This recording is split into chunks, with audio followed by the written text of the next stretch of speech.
Even before the full details of the Supreme Court verdict have come out, Ghana's political hornet's nest is being rattled by the business-as-usual ugly politics that ferments disunity instead of improving the lives of our people.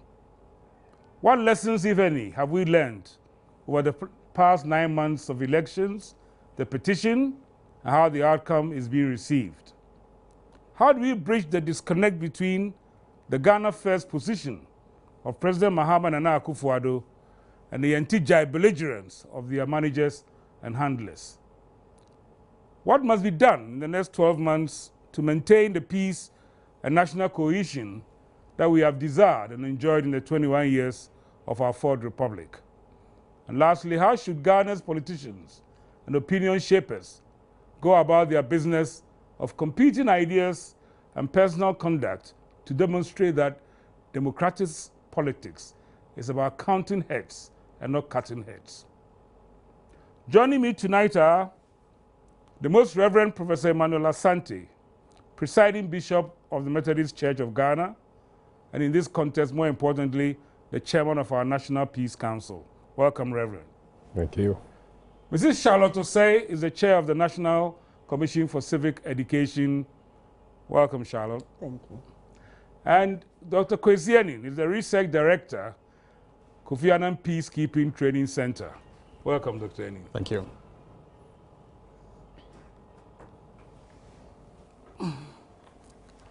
Tonight, we want to discuss the immediate aftermath of the verdict and how we can ensure that the peace that we've all built up so well leading up to the verdict can be maintained and Ghana can return to the business of moving our nation forward. I'd like to start off our discussion, first of all, by thanking you for coming on this program. I've been pleasantly surprised about people's questioning of my ability to bring such an eminent panel together, but I can be quite persuasive sometimes. Thank you. I want to start off by asking each one of you how you saw the run-up to the verdict and whether what you thought would happen has happened and how you're seeing the immediate aftermath of the verdict. Let me start off with our Peace Council Chairman. Well, as Chairman of the Peace Council, it had been my desire, prayer, and hope that everything will be peaceful in the sense that the verdict will be accepted and that there will be no cause for us to engage in any violent activities. You know, before the verdict, you could see that the nation was tensive. There was tension in the nation. A lot of people were scared. I must tell you that when I went to the supermarket to buy some chicken, there was nothing left because people had gone to buy everything. And you could hear that, you know, there were people who were making ready. In fact, my security officer tells me that his people from his, his relatives called him and said, "What are you doing in Accra? Will you please come home?" Because everybody was tense. Was tense. But, you know, thanks be to God, I should say. The message went down well, message coming from every corner. And here we need to congratulate every Ghanaian and all institutions. The NCCE did a good job going down to the grassroots and educating the people. The various institutions did their own work. The security people were on the ground, even though some people were complaining that it was quite intimidating. But, you know, situations of this nature, you don't take things for granted because usually criminals will take advantage of the situation and do their own thing. So it was good that they were on the ground. So for me, everything went as I prayed for, as I expected. You know, I mean, it went the way we wanted it. Good. Charlotte, you've been praised already, so how did you? we did a lot of work. Yeah. We we decided to focus on the communities. So there was a lot of community engagement in about 90 communities across the country, particularly areas where we thought were flashpoints. So there was a lot of engagement with youth activists. In most places, we showed them the Cry Freetown documentary, typical Ghanaian style. As soon as they watched it, they started crying while they were watching it. Both parties will come, hey, you can have my NPP T-shirt, NPP will give NDC their T-shirt, we're not going to fight, and we play. But what we also noticed was that the people realized that it's the leaders who start the trouble. So in almost every community, invariably they said, even if our leaders come and say, go and fight, we will not fight. And I think as much as people have made a fuss about the peace industry, I think it was necessary, yes, but maybe we should also look at the leadership of the parties, because I really do believe that's where the trouble starts from, not the communities. The leaders need to start leading, and the followers need to start following. I think we have a situation where followers want to follow, and they can't find the leaders to lead them in the right direction. And so, no, I'm not surprised at the outcome. I expected that we'll take it peacefully. I thought that if we were going to have any trouble, it would come from intemperate language on the radio. And I think the Supreme Court did a good job of catching that in the bud by hauling a few people before them, because right after the contempt cases, I think there was a noticeable improvement of the language on radio. So we are not surprised at the NCC. We think we did a lot of work. Other institutions did a fantastic work of getting the people ready to understand that when you go to court, any outcome is the outcome, and that should end it. So, good. Perpetually in the peace industry, how did you see it? Well, peace is not a common good. No. I think we've gotten to where we are because there were quite a number of things that came together in a rather surprising manner. And I think there are 4 things or 5 things that I want to emphasize. And I think both Professor Asante and my colleague from NCC Charlotte, have said it.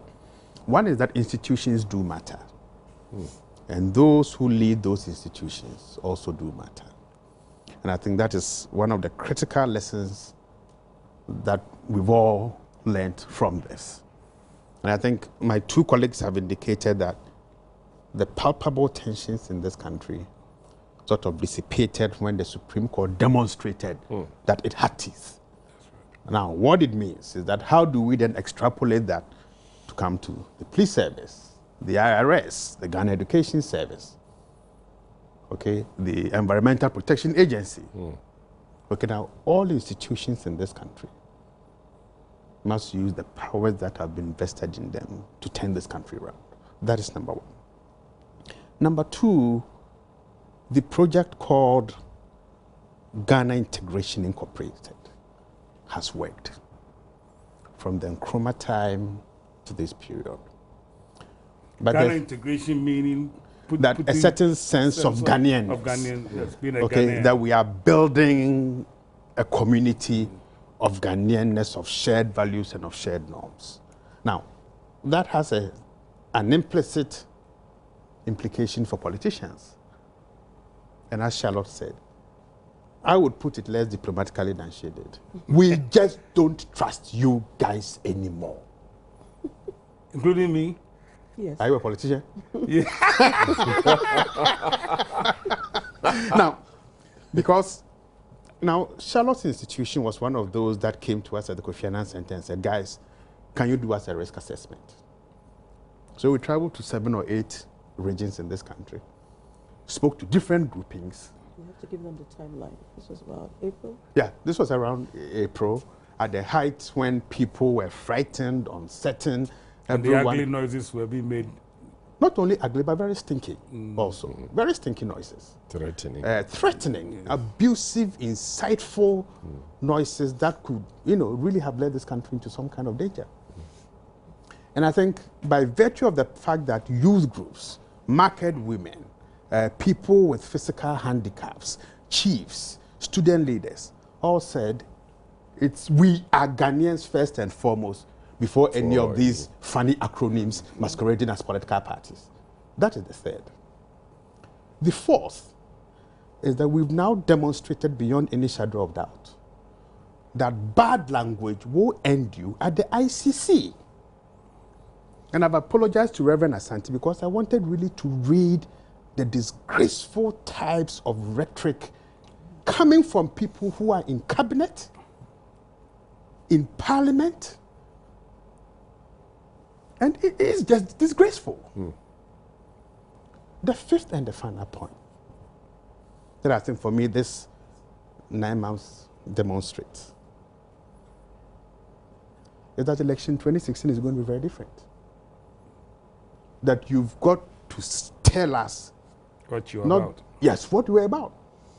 And people are not going to take your 50 CDs in matchboxes or your 6 yard piece of cloth and vote for you.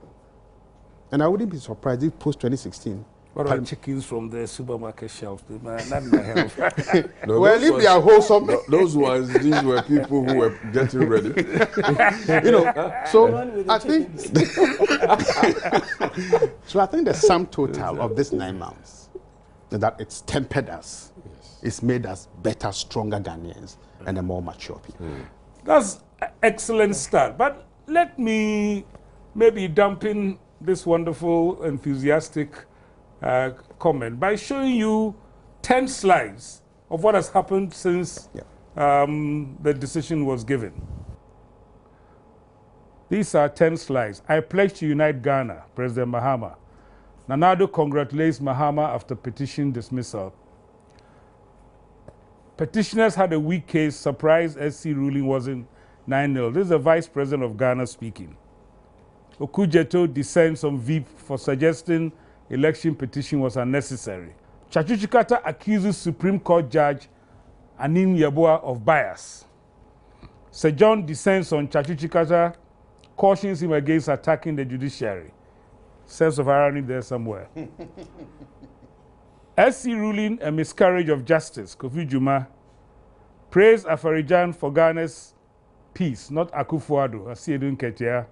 Ashanti MPP disappointed at Akufo-Addo's rush to accept SC ruling. Akufo-Addo is now a true statesman, Adekoka.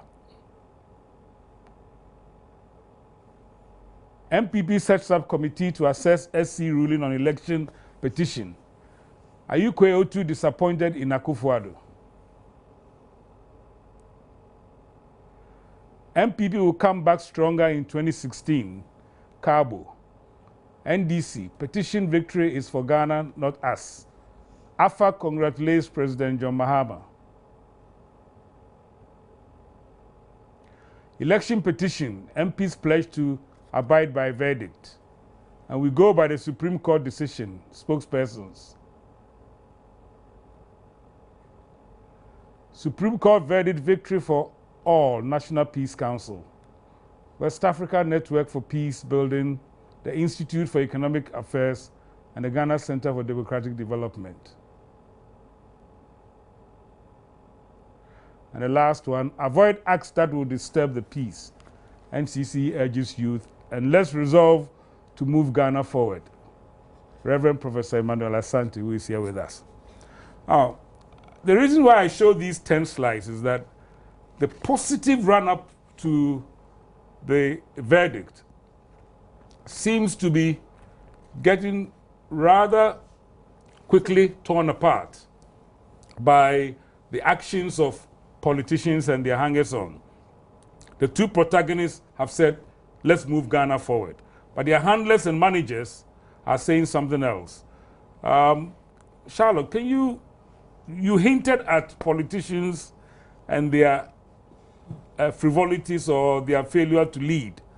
How do you see this emerging stuff? And there's more of it coming. And it's even ahead of the details of the verdict being known. I wish I could say I was surprised, but I'm not surprised. It's become what we've come to expect from our politicians. If you notice in the run-up to the elections, it's the same kind of language. Yes. We will accept the verdict of Afarijan and we'll sign peace pledges. Verdict is announced, we don't like it. We said, oh no, this is fraud. Then we go to court, a week before the court decision, we say, oh, whatever the verdict, we will accept it. Verdict ends. The two main people who stand to gain or lose the most so graciously and, I mean, in very mature manners made their speeches, and we thought we would move on. And then the politicians start again, and the bickering starts. Accusations of bias, one person says it's a corrupt decision. It's ridiculous. And I think the problem is that the two main parties, my personal feel is that the two main parties seem to think that the number of votes they get in the elections translates into the number of members they have. Doesn't. I don't think so. No. And so each time they think they're playing to the members, but they forget that even if they get 50% of the votes, their members are certainly not 5 million people. And it is the people who truly do not belong, have not taken any entrenched political positions, who determine who wins or loses the election. And those people have said it over and over again that they do not want intemperate language, they do not want immature politicians, and they just refuse to listen. And I think they just keep pressing the self-destruct mode, and eventually they get the punishment, and they shake it off, and then they continue. So I really don't know where we're going to go with this. So we've started a game.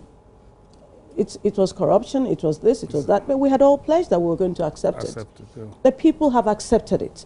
The leaders have accepted it. The ones on the second tier have now started tearing it apart again. And so very, very quickly, I see that Professor Santi is going to have some work to do again, because before you know it, they are going to lead us to the point where people are going to start questioning the correctness of the judgment, the fairness of the judgment. But I would think that political leaders will be telling their members that, you know, you go to court with a position, you assume you're right. Ultimately, there's someone who decides, based on the facts you've presented, what the law is and which way it's going to go. It's gone a certain way, let's move on. They're tearing the country apart again, and we've started the bickering.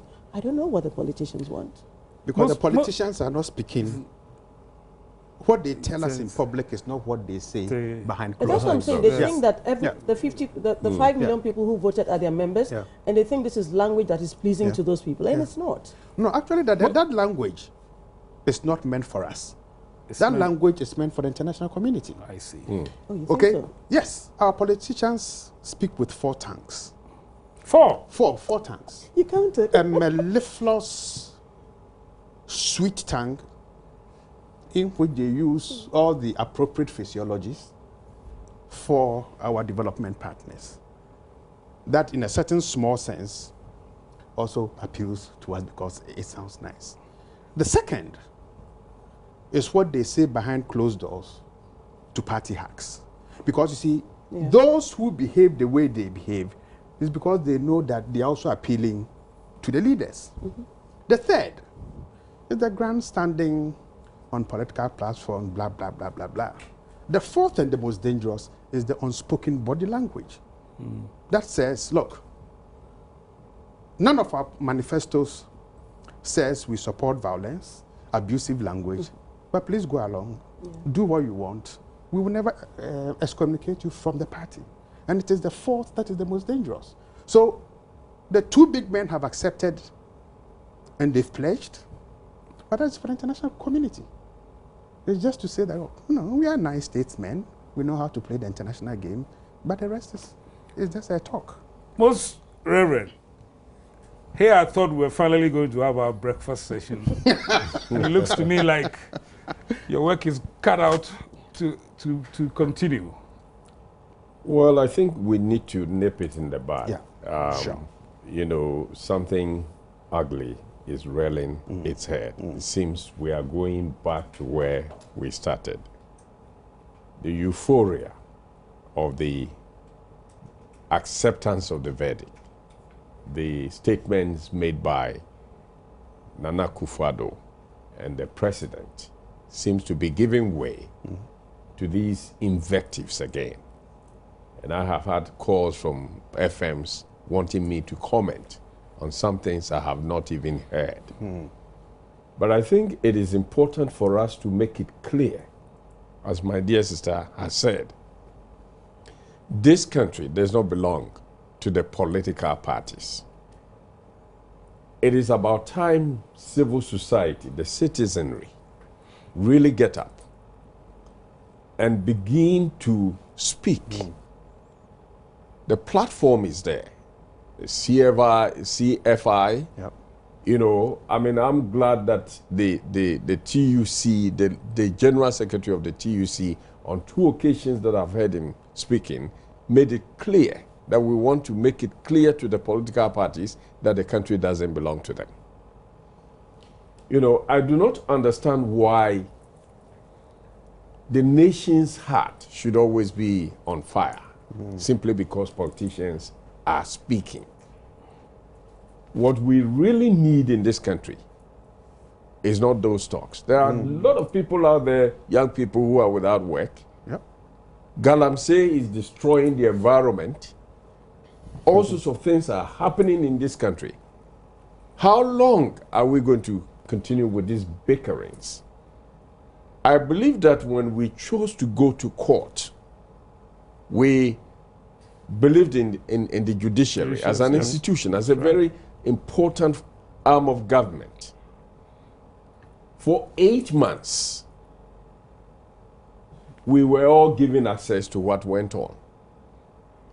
They have come up with a verdict. What again? And unfortunately, I'm very, very, very taken aback reading what Chachu is alleged to have said about Justice Anim, yeah. Justice Anim Yeboah. Because as a lawyer, he should know that it is wrong for him to come in public to say the things that he said. And I'm pleading with them that Ghana has had enough. Give us a break and let's move forward. You know, I was really taken by what you said in the run-up to the decision. How quickly can we revive this? Clearly, we need to appeal to the people beyond their political leaders. Is it possible to revive the kind of campaign you put together? And if so, how quickly can that be done so that it can provide a counterbalance or counterweight to the noises which are clearly set to continue? Well, I mean, most definitely, the stakeholder group that was put together must be revived. Yes. I mean, it's clear. I'm not surprised by the way the politicians are behaving. But probably we all have this in us as normal human beings to be optimistic. That occasionally, knowing that we don't even trust our politicians, that for once, probably for the sake of Ghana Incorporated, that they will behave in a much more mature, responsible manner. So I think, unfortunately, Reverend Asante's work is still cut out for him. NCC, IDEC, CDD. And then we've got to go back to the drawing board and find and a your way. work as well, since you do all that risk analysis. No, when they do the risk analysis, Yes. the problem is not the people. Yeah. No. No. We have engaged the people. Yeah. The people know what is right. In fact, from the NCC perspective, the problem we seem to have is you go and engage the people and they accept the message. Then the politicians come the following weekend and tell them something completely different. Okay. And I think that for me, in the last 9 months, the biggest disappointment for me has been how the top echelons of the 2 political parties have never been able to chastise their members Who when go they wrong. Yes. So if, for instance, Sir John is coming down on Chachu and saying, don't attack the judiciary.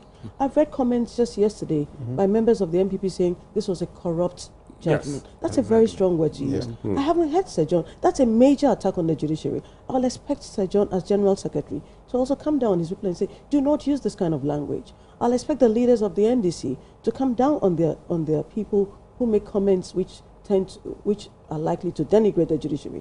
That's where the disappointment is. So we have the structures in place, the 3 institutions, we can engage the people. But what do we do about the leaders? They won't even come for the programs when you invite them. I have a feeling that the time has come, perhaps, for us to concentrate on civil society the more. Yeah. That is what I want to hear a little bit more about. Because Because you've built up a certain structure. If we're able to continue to really empower civil society to say, hey, this country belongs to us. It doesn't belong to the politicians. And then we say to the politicians, this is the kind of politics we are expecting. And either you do it or we don't follow. Yeah. And we make those who are supposed to be the leaders followers. you know, I'm sure that. That's kind of Charlotte, hard this to is do. something that I think It falls NCCE it falls squarely in front of me.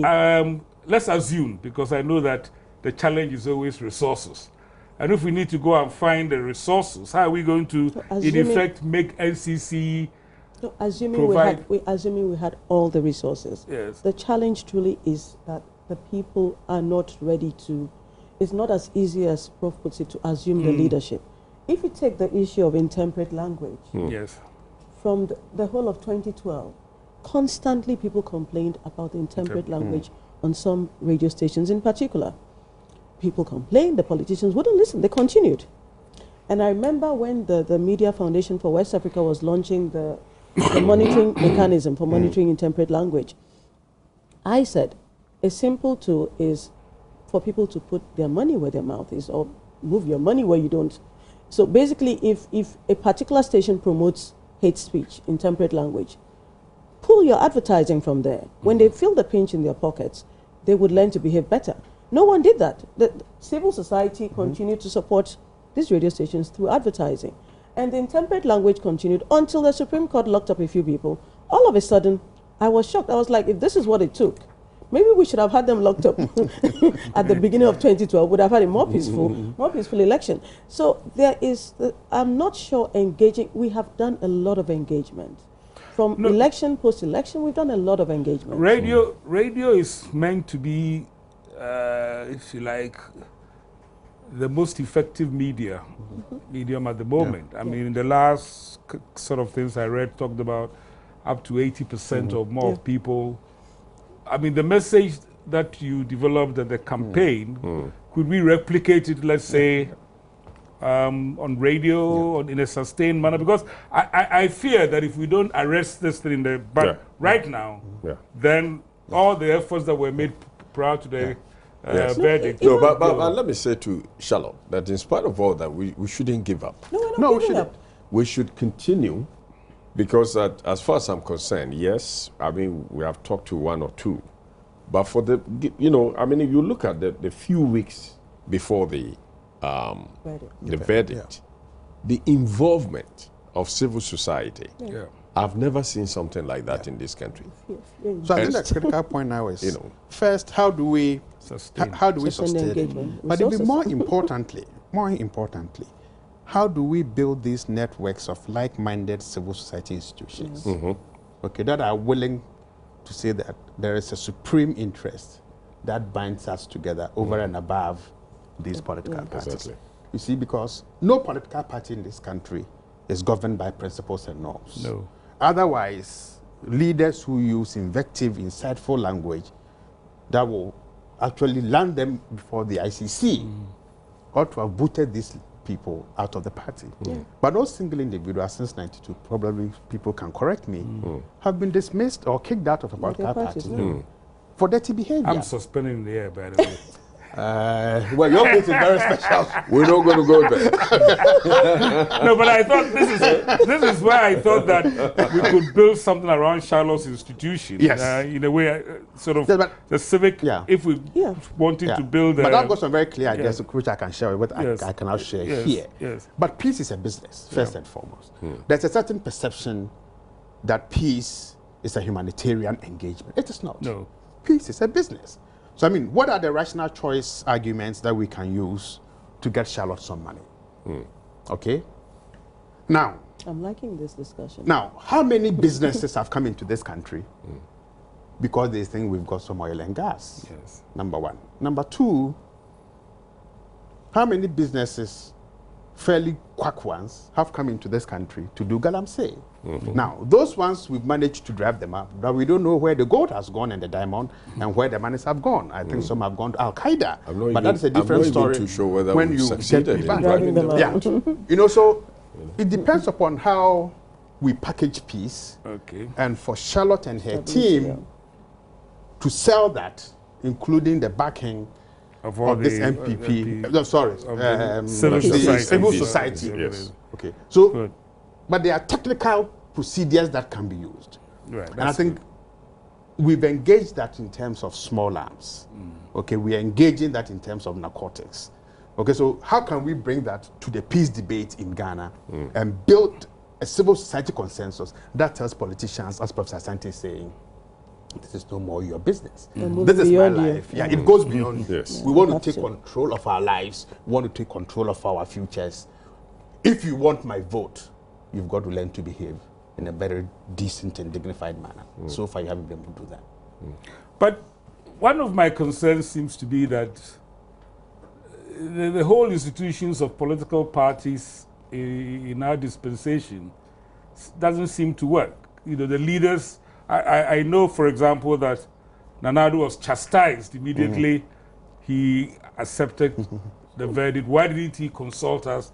Why? I thought Nana Addo was the petitioner, not the party. Yeah, exactly. And then, you know, Exactly. President Mahama graciously gives a wonderful, all-inclusive, and his vice president is saying 9, it should have been 9-0. I mean, how do we make sure that there is a connect between leaders and the people who manage them? Because you've all said, I mean, what we are trying to do is to see our way forward in making sure that we don't throw the baby out with the bathwater, in the sense that if the political practice becomes corrupt and discredited, you just got to give somebody an opportunity. But how do we deal with these issues that leaders speak and others close by?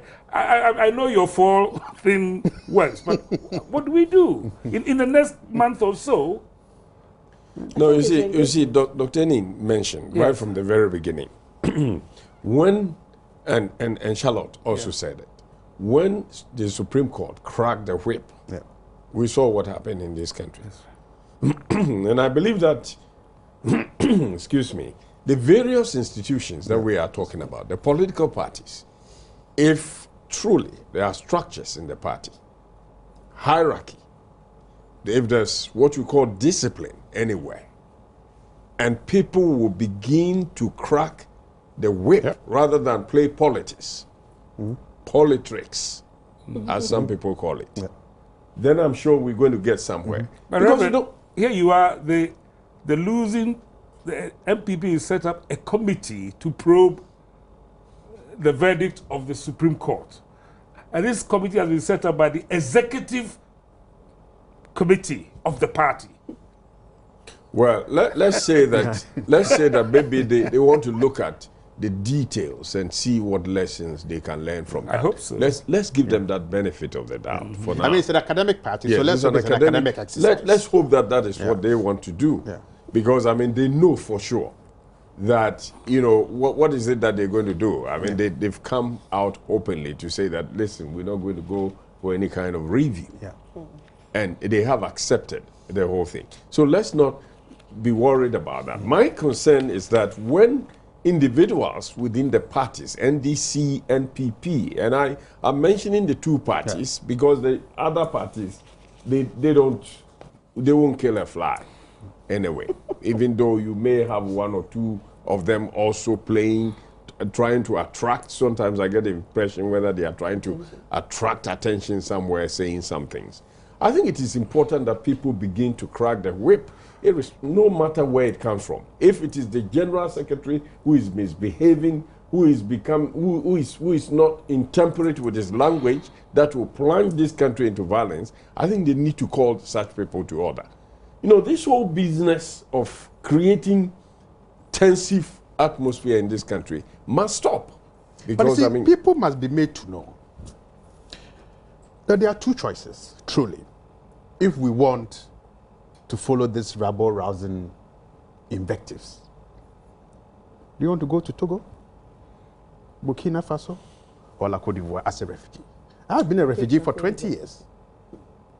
And I know what it means to be a refugee in somebody's country. And a decent one that was in Denmark. But in these 3 countries where I do a lot of work, we can't go there as refugees. So the choice is between these 3 countries that won't accept us and the deep blue sea. And the deep blue sea. And out of the 24 million Ghanaians, less than 100,000 of us know how to swim. Okay? So truly, these are the stark rational choices that we have to put before people. That this is how the Christian camp looks like when we are going to La Côte d'Ivoire. These are the tents they sleep in. And in the rainy season, this is how filthy and stinky it is.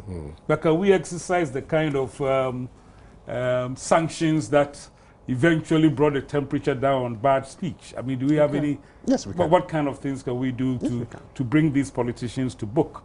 Oh, I mean, there are criminal laws which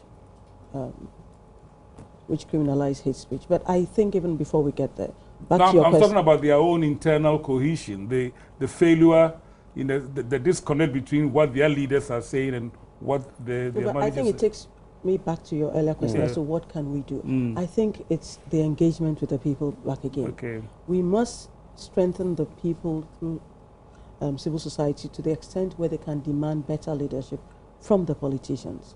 I think the politicians have gotten away with just mediocrity for too long. The people have to be strong enough to demand better leadership, and if they won't chastise themselves, let their own supporters start chastising them. That may be the only thing that works. Because Charlotte, what happens is the other side chastises, and so they wash it off. Charlotte, let me ask you a question then.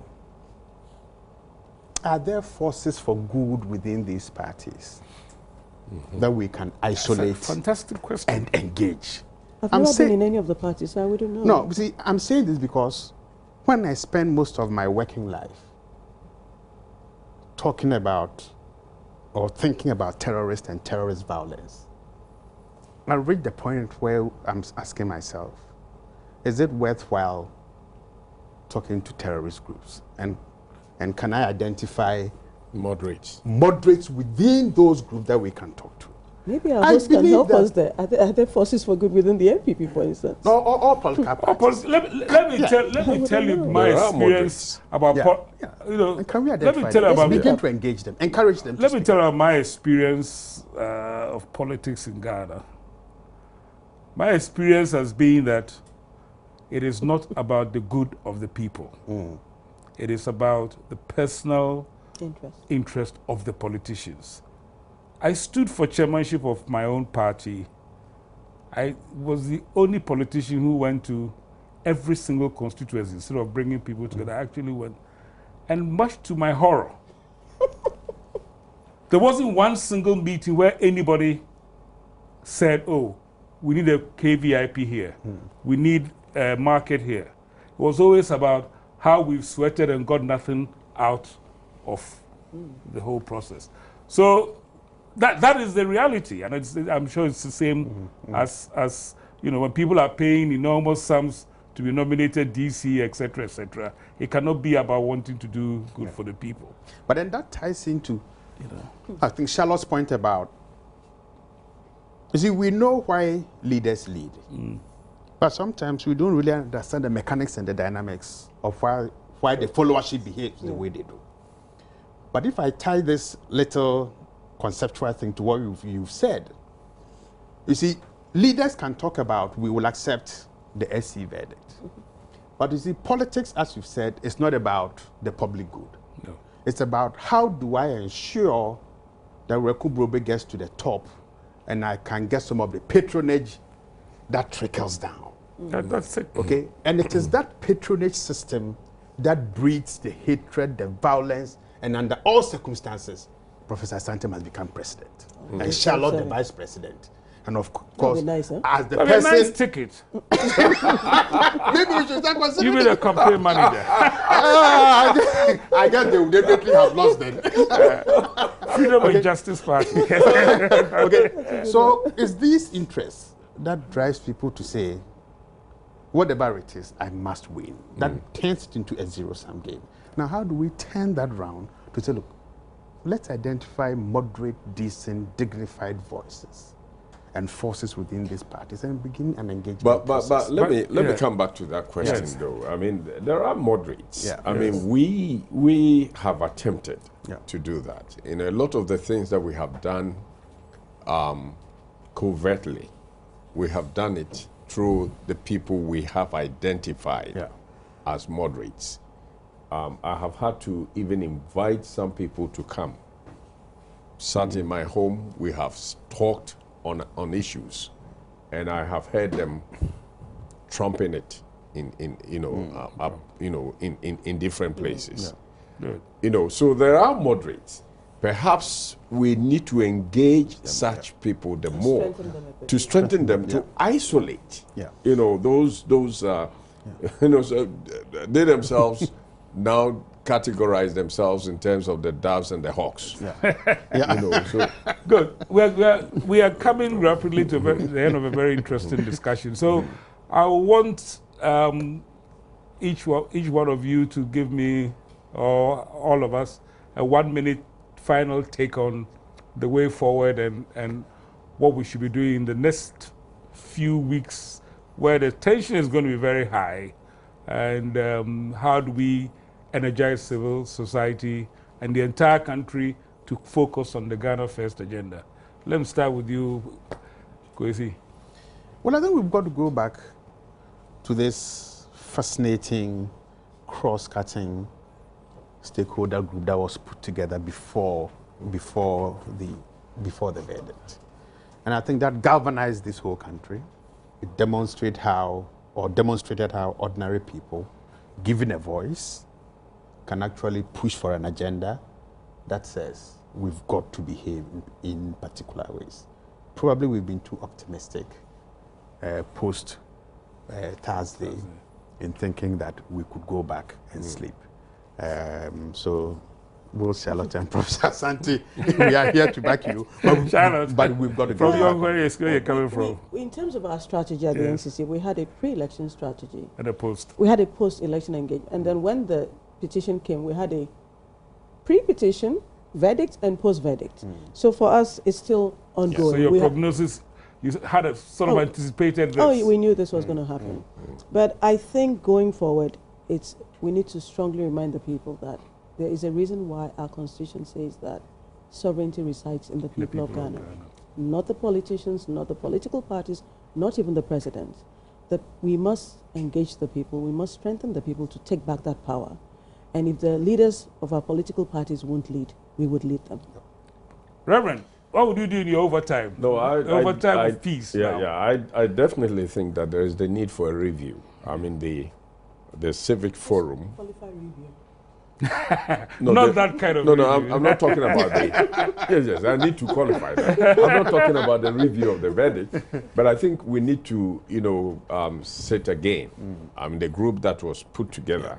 I'm talking about the Peace Summit, for instance. Bring the people back and say, fine, after the event, what is happening? What do we need to do to sustain it?